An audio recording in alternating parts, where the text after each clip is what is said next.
Charter Local Edition. I'm Brad Pomerance. We are joined by Jim Osterling. He is a trustee with the Pasadena Community College District. And like many governmental entities, your entity struggles under the weight of pension liabilities. And I want to talk about that during this discussion of ours. I understand back in the summer of 2015, PCC, like other entities, were able to take a write-down, which may not be a terrible thing, but give us a sense of what happened with the write-down. So, Brad, I'm going to throw a bunch of acronyms and acronyms. All this boring, complicated finance stuff. My first official act of business as a trustee was to accept our audit report. Got it. And it had just about a $100 million write-off for GASB 68, Government Accounting Standard Boards number 68, unfunded pension liability. So governmental entities like our private sector brethren, if you will, right, are now also required to record pension liabilities on their books. But by writing it off or writing it down, what's the motivation behind that? How does that benefit or hurt the entity that has written it down? It hurts the entity in the sense that the write-down, the liability for about $100 million means there's some bad news coming up ahead. And so what we're recognizing is we haven't paid enough money into the system, and we'll have to do so, and in the near future. But as a write-down, does it not vanish from the books because you've written it off or written it down? To get technical with accounting, Please. it's a liability on the balance sheet. It's still there. It remains a liability. Yeah. And then as that liability is paid off, it goes away, but only when it's paid off. So why write it down as was done under GASB, was it 68? 68. Yeah. What's the reason? The books of any entity, a governmental entity, a business, should accurately reflect the assets, the good things, the liabilities, your debts that an entity has. So if you have a big pension liability coming up in the future and you don't show it on your books as a liability, the health of your institution looks artificially better than it really is. But why did you need GASB 68 to tell you to put that on your books? It seems like it should have been there all along, no? As a CPA, I would agree with you. As So a practical matter, governmental entities, cities, states, school districts, not until GASB 68 came along. Requires yes, unfunded liabilities, including and especially pensions, to be on the books. That's the big one. Let's talk about unfunded liabilities. We know our friends in San Bernardino, in Stockton, in Vallejo a few years back filed for bankruptcy. Some would argue they filed because of the weight of unfunded pension liabilities. It's hard to say.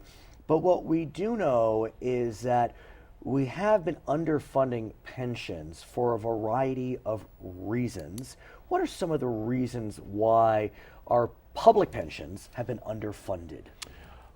There's a few moving parts that figure out how much liability that you need to accommodate, how much money you need to build up as contributions are made today as people work, so there's enough money to pay them after they retire.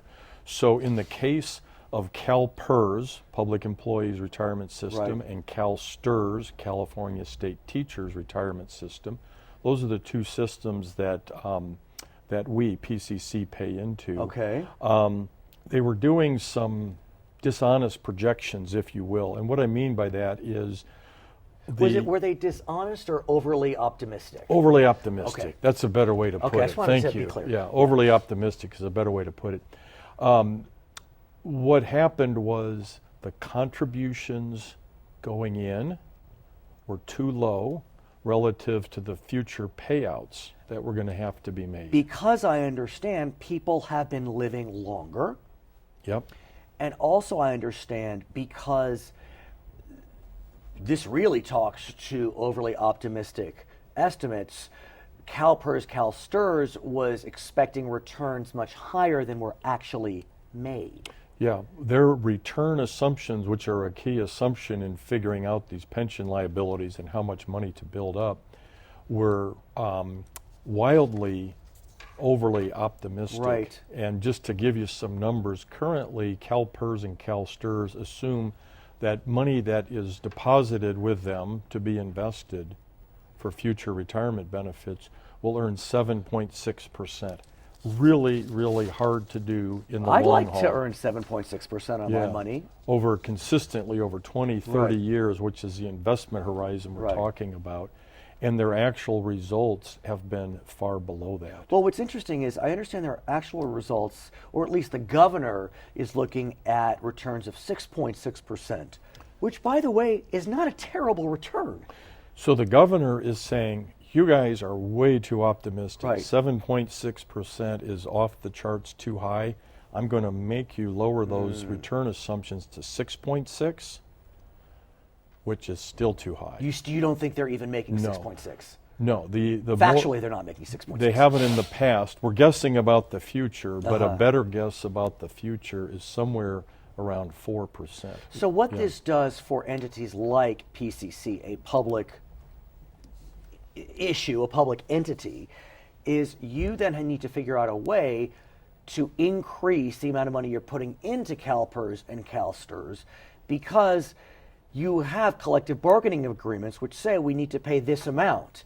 The fact that returns didn't come in at where you thought they'd come in doesn't decrease the amount you have to pay in. Yeah. The fact that people are living longer does not decrease the amount you have to pay in. Correct. So what do you do? So it's actually being forced upon us. Over the next 5 years, the contributions that we are required to pay in to CalPERS and CalSTRS are going to go up from about 9 to 10% per year of the employee's pay to 20 to 22%, i.e. they're going to more than double to try to catch up. But who's going to pay that? Is it going to be the employee or the employer? Great question. Historically, most governmental entities, including PCC, the employer has paid basically all of the retirement benefits. So would that mean that if the employee made $100, what the employee would really pay would be $110? Well, or would they really pay $90 and then send 10 to CalPERS? The employer, PCC, in our case, would pay $100 to the employee, and the employer, PCC, would pay another 10. Right, but now, CalPERS. under that formula, they'd have to pay another 20. Correct. Instead of $10, now it's going to go up to 20. And that number is still too low because the return assumptions are still too aggressive. So is it time, presuming the accuracy of this, for you to speak with your bargaining units to see if there needs to be a new formula where the employee maybe gets 95 cents on the dollar, 5 cents goes to their pension, and then the employer, PCC, will pick up 15 cents? There's only so many moving parts in the equation, and if the employees, the bargaining units, don't start picking up some of the share of that liability, then the employer has to continue to pay it. And PCC, like all other community colleges and K-12 schools, basically all of our money comes from the state.